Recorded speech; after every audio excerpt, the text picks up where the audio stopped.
Chuck Academy. We're going to do a quick thinking tree review on the Comic Book Math Fun Schooling Journal. So this one here teaches adding, writing, and subtracting games, or is themed for that. And I purchased this for my 7-year-old who is repeating grade 1 and has some learning delays.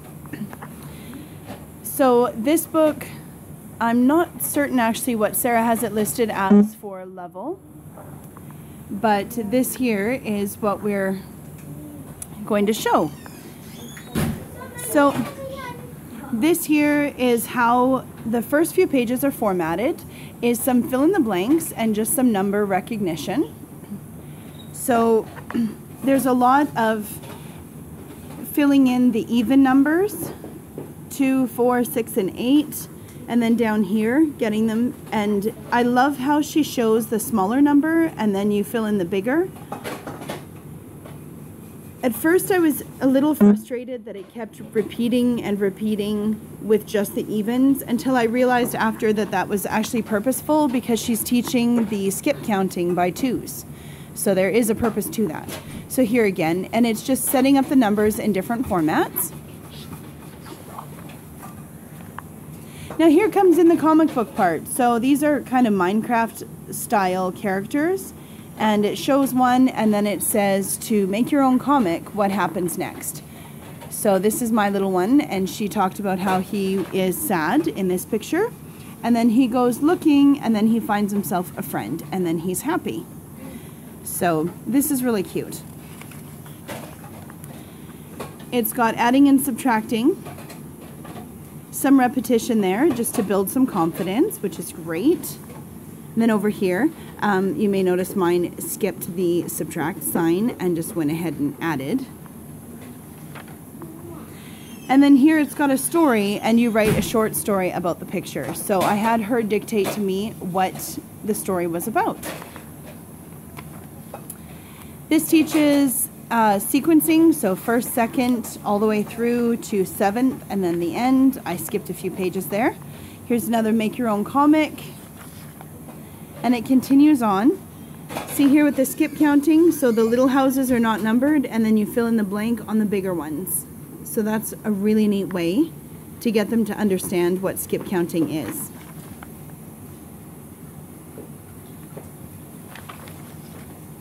Another story. Now these I thought were really cool. These are using dominoes and showing how the number dots can also represent a numerical value. So I let my little one choose any number that she wanted and then put the dots in. It's hard to see, she used a light pink. And she just told me what number it was. Here she put 6 and she put 6 dots. This one is, I don't remember, 15 or something. And then here it shows how you can add to equal a number. So here she added and then did the dots to show the 8 that the 5 and the 3 add up to. So that was pretty neat. And it goes on like that. Some she wrote the number, some she did the dots. I think that's really cool. Here it says to design anything, and she designed a house and a yard. And now you can see that numerically and mathematically it's getting a little bit more advanced. So this would still be a grade 1 level. I'm just going to skip a few pages up here. So it does go up, like now here, you are still in 10 and under, but it's adding and subtracting. And then the stories get even bigger. These are kind of neat because these ones invite you to create a code or a key wherein the symbols stand in for numbers. So for example, the cat maybe could symbolize a 3. And then down here you have whatever you made that one, so 3 plus whatever the little lantern is for. Okay, so this is really cool because it has them thinking about numbers with a different side of the brain. So these are very right-brained. Now here you'll see it's now going up to 20s. And they can complete the page or every other, however you decide that you want to do that. Here's got math mysteries. Can you make your own math mysteries and ask someone older to solve the mysteries that you make? So this gives them a chance to play around with math and try and stump you. 5. Well, I don't know. Okay, now these numbers, you'll notice that there's 80s and 40s, so these numbers are getting quite a bit higher. So this would even be going into a bit of grade 2.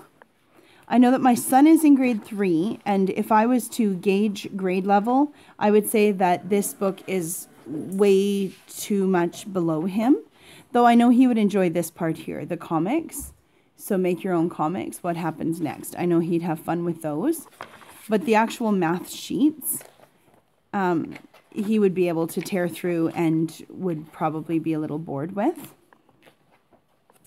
That's not to say that there wouldn't be benefit to it. Here is a hundreds chart that you need to fill in. So this is now going all the way up to 100. So this is definitely beyond grade 1 now. On this side, you could turn this into a multiplication table or have them redo the hundreds chart again. Here's make your own comics. So there's several of these pages at the end. And I believe it's the same here. Yep, math games. So here it's challenging them to come up with some of their own games again. Some design sheets. And I think it finishes on a coloring page, which I'm having trouble turning. Yes, it does. So this is the Thinking Tree logo, the very in-depth one. So some ideas. You could definitely make this into more of a core journal by expanding on bits of it, like the third, fourth, etc. These could easily become art projects or even sequencing with manipulatives. So you could have, you know, set them out so that the yellow bear is the fourth, etc. You can also, in these short stories, very simple to turn these into other subjects. So these can build into science or history. You can have it expand out into a certain theme if you wanted to have it themed or related to. Like, for example, if you were reading a story about Egypt, how could this little guy be represented in what they know about Egypt? So there's things like that. You can also have them draw other pictures. Obviously, with the comics, this is your art section.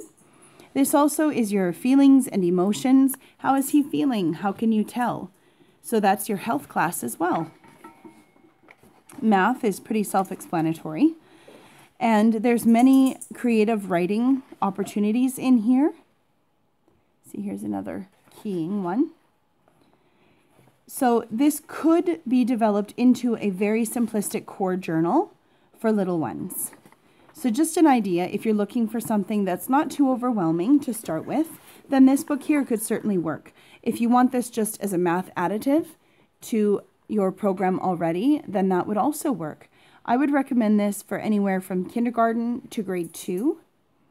So that's where I would set it at a grade level. I would love to hear your thoughts and comments, and please hit the subscribe button. Thanks so much for tuning in, and have an amazing day. Bye.